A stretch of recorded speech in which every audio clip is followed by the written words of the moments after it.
Lubos din po ang aming pasasalamat sa ating butihing unang ginang, First Lady Luis Araneta Marcos, sa kanyang patuloy suporta sa film and creative industry.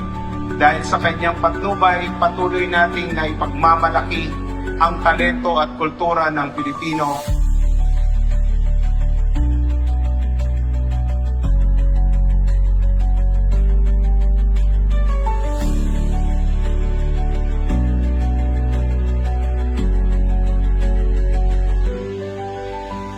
Ang kaganapan pong ito ay bahagi ng inisyatiba ng ating administrasyon ni Pangulong Ferdinand R. Marcos Jr. upang kilalanin ang pagsisikap, sakripisyo at mahalagang papel ng ating overseas Filipinos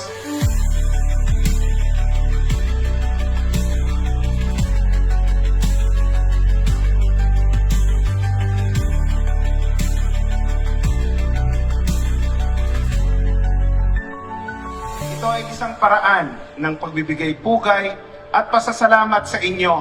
Maraming salamat po sa inyong lahat. Mabuhay ang Pangulo, mabuhay ang unang ginang, mabuhay ang bagong Pilipinas.